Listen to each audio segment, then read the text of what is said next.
Kelompok 4 akan mempresentasikan tentang prinsip etika bisnis modern, studi kasus pada Uniqlo. Yang pertama ada saya, Jessica Gilda Alvina, NIM 1805510026. Yang kedua ada Siva Amaliatul Korea, NIM 1805510027. Yang ketiga ada Utari Putri Hervina, NIM 1805510029. Yang keempat ada Deni Erika, NIM 1805510119. Etika bisnis. Etika bisnis merupakan pemikiran tentang moralitas dalam ekonomi. Dalam kaitannya pada suatu proses dan upaya untuk mengetahui hal yang benar dan yang salah berkenaan dengan produk, pelayanan perusahaan kepada pihak yang berkepentingan dengan tuntutan perusahaan, etika bisnis yang baik dan tepat secara konsisten segaris dengan prinsip kebenaran dan keadilan. Makna etika bisnis: tindakan yang dilakukan dalam kegiatan bisnis dengan tidak menyalahi aturan organisasi dan masyarakat. Dalam etika bisnis, setiap kegiatan bisnis yang dilakukan seharusnya sesuai dengan norma dan etika yang berlaku. Selanjutnya akan dibacakan oleh prinsip dasar etika bisnis. Terdapat dua prinsip etika bisnis, yaitu yang pertama adalah tanggung jawab terhadap mutu dan tanggung jawab terhadap dampak yang ditimbulkan bagi orang lain. Yang kedua adalah keadilan. Adil berarti dalam menjalankan bisnis, kita berusaha tidak mengganggu pihak lain. Keadilan memang merupakan tuntutan etis murni, dalam arti dia berlaku dengan tidak bergantung pada orang lain. Selanjutnya adalah alasan berbisnis secara etis.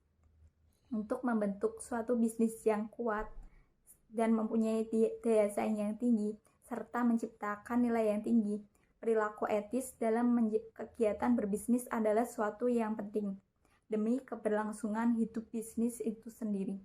Selanjutnya akan disampaikan oleh rekan saya, Utari Putri Hervina. Baik, saya akan membaca selanjutnya. Pemicu bisnis menjadi tidak beretika, yaitu 1. Sasaran penjualan, dana atau laba tidak realistik. 2. Kekhawatiran pada keuangan secara individu. 3. Buruknya komunikasi antar direksi perusahaan dan karyawan yang buruk. Kemudian ada dilema etika bisnis perusahaan Uniqlo, meliputi konflik kepentingan, kejujuran dan integrasi, dan whistleblowing. Konflik dan kepentingan itu situasi keputusan perusahaan untuk melakukan penutupan perusahaan PT Jaba diambil terpengaruh oleh kepentingan atau keuntungan suatu pihak yang tidak dipergunakan. Kejujuran dan integrasi. Hak mantan karyawan dalam mengetahui fakta yang sebenarnya agar prinsip etika keadilan bisa tetap terlaksana. Namun akan merugikan nama perusahaan PT Jaba, sehingga Uniqlo dengan etika bisnis hanya menekankan penjelasan tentang tidak adanya berkaitan hukum tentang saksi finansial yang berturut oleh whistleblowing itu para mantan karyawan melakukan publik tentang praktek yang sifatnya melanggar etika ilegal di dalam perusahaan yang merupakan tindakan pelanggaran etika diungkap untuk memperbesar keuntungan sehingga perusahaan Jaba menurunkan kualitas produksi. Selanjutnya akan dijelaskan oleh teman saya. Terima kasih. Baik, selanjutnya akan saya sampaikan yaitu konsep etika bisnis yang dilakukan fast retailing Uniqlo untuk tetap mempertahankan usahanya. Perusahaan Uniqlo tetap melaksanakan etika bisnis untuk melindungi informasi sensitif tanpa harus mengorbankan kepentingan mantan karyawan, dengan tetap memegang teori kebaikan agar mengusahakan lapangan pekerjaan bagi mantan karyawan Jaba yang telah di PHK. Hal ini semata untuk tetap melaksanakan etika bisnis karena perusahaan bertanggung jawab untuk melindungi sumber daya dan aset pelanggan yang dititipkan kepada perusahaan. Selanjutnya yaitu kesimpulan. Tanggung jawab sosial adalah sebuah konsep yang berhubungan, namun merujuk pada seluruh cara bisnis berupaya menyeimbangkan komitmennya terhadap kelompok dan pribadi dalam lingkungan sosialnya. Kelompok dan individu itu sering kali disebut sebagai pihak yang berkepentingan dalam organisasi.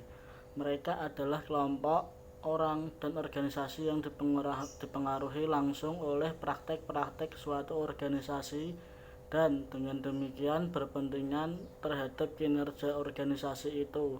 Pihak-pihak utama yang berkepentingan dalam korporasi yaitu karyawan, investor, komunikasi lokal, pelanggan, dan pemasok. Dalam penerapan etika dan tanggung jawab sosial tentu juga berkaitan dengan kebiasaan hidup kita sehari-hari. Melakukan penurunan kualitas merupakan sebuah perbuatan curang dan berbohong tentang pelunasan pembayaran untuk telah diterima merupakan perilaku yang tidak baik untuk ditiru dan akan berhadapan dengan kebiasaan dan hukum yang berlaku di suatu negara.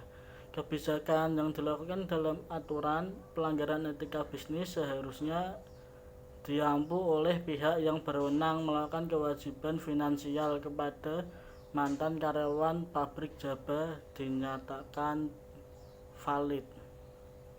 Sekian presentasi dari kelompok kami. Bila ada kesalahan mohon dimaafkan. Wabillahi taufiq wal hidayah. Wassalamualaikum warahmatullahi wabarakatuh.